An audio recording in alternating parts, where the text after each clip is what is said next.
आज आपण मस्त ज्वारीच्या खुसखुशीत पुऱ्या करणार आहोत. गोड तिखट अशा मिक्स चटपटीत अशी पुरी करायची. मागच्या वेळेस मी बाजारातून ह्या पुऱ्या आणल्या होत्या. 250 ग्रॅमचा डबा होता. तो मला 275 रुपयाला मिळालेला होता. तर ती पुरी खाल्ल्यानंतर मला वाटलं अरे ही पुरी आपण घरीसुद्धा करू शकतो. म्हणून मग मी ती घरी ट्राय केली. तर बाजारात मिळते त्यापेक्षा मस्त छान झाली होती. तर रोहिणीच रेसिपी मराठीमध्ये सगळ्यांचं पुन्हा एकदा स्वागत.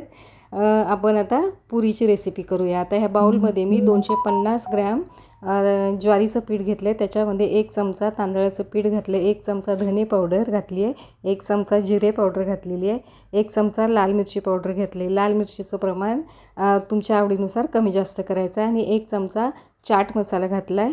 2 मोठे चमचे पांढरे तीळ घातलेले आहेत, 1 चमचा हळद घातली आहे. आणि आता चवीनुसार मीठ घालायचं आहे. आणि तेल घालते मी याच्यामध्ये. आता हा जो चमचा आहे ना, हा एवढा चमचा भरून 2 चमचे तेल घालायचं आहे त्याच्यामध्ये. आणि पिठाला छान तेल असं चोळून घ्यायचं आहे. पिठाला जेवढं तेल छान चोळून घ्याल तेवढी पुरी छान होते. आता इथे मी हे गुळाचं पाणी केलेलं आहे. माझं 250 ग्रॅम पीठ होतं, त्याच्यामुळे मग मी काय केलं आहे 150 ग्रॅम गूळ घेतला आणि त्या गुळाचं पाणी घालून आता हे पीठ मस्त भिजवून घेते आहे. गुळाच्या पाण्यातच पीठ छान भिजवून घ्यायचं आहे. हे पहा, मस्त असं छान पीठ मळून घ्यायचं आहे. खूप पातळ मळायचं नाही आणि खूप जास्त घट्टही मळायचं नाही.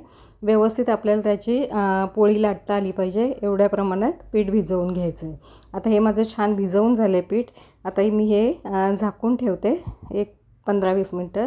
15-20 मिनटांनी मी आता त्याची पोळी लाटायला घेते. हे पहा, आता एवढा उंडा घेते मी.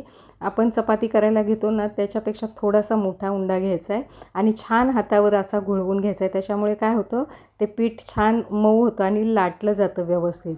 आता पोळपाटावर मी ज्वारीचं पीठ घातलं आहे आणि आता आपण याची पोळी लाटून घ्यायची. खूप जाड नाही किंवा खूप पातळ नाही लाटायचे. हे पहा, अशी छान लाटून घ्यायची. खूप जास्त पातळ पण लाटू नका, नाहीतर मग खूप जास्त कडकडीत पुऱ्या होतील.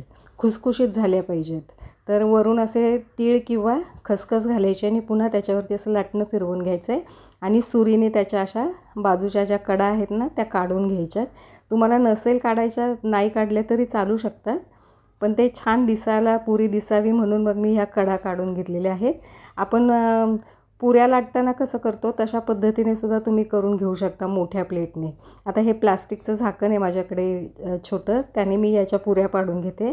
तुमच्याकडे जर तेवढी छोटी वाटी किंवा प्लेट असेल त्यानेसुद्धा तुम्ही अशा पुऱ्या काढून घेऊ शकता. आता ह्या पुऱ्या आपल्या झालेल्या आहेत, त्या मी प्लेटमध्ये काढून घेते, कारण आता आपल्याला ह्या तळून घ्यायच्यात. आता मी गॅसवरती कढई ठेवून त्याच्यात भरपूर तेल घातलं आहे. आणि तेल खूप जास्त कडकडीत गरम करायचं नाही आहे, नाहीतर काय होईल मग पुरी त्यात टाकली की पटकन अशी जळून जाईल. तर आता हे दोन्ही बाजूने छान व्यवस्थित खरपूस अशा फ्राय करून घ्यायच्यात. हे पहा, कलर पण किती छान आलेला आहे. मस्त दोन्ही बाजूने तळून झालेल्या आहेत. त्या मी आता प्लेटमध्ये काढून घेते. खूप मस्त लागतात, एकदम चटपटीत ही पुरी लागते. बाजारात जर तुम्ही घ्यायला गेलात ना तर खूप महाग मिळतात. पण काय असतं, महाग असलं तरी आपण घेतोच, पण घरी बनवून जेव्हा आपण खातो ना त्याची टेस्ट काही वेगळीच असते. तर आता ह्या पुऱ्या माझ्या सगळ्या तयार करून झालेल्या आहेत. दाखवते तुम्हाला, बघा किती मस्त दोन्ही बाजूने तीळ पण छान दिसतात आणि पटकन तुटते. बघा किती खुसखुशीत झाली ही पुरी. तर अशी ही ज्वारीच्या पिठाची पुरीची रेसिपी तुम्हाला आवडली असेल तर चॅनलला सबस्क्राईब करा, रेसिपीला लाईक करा आणि रेसिपी आपल्या मित्रमैत्रिणींना शेअरसुद्धा करा. पुन्हा भेटूयात अशाच एका छान नवीन रेसिपीसह.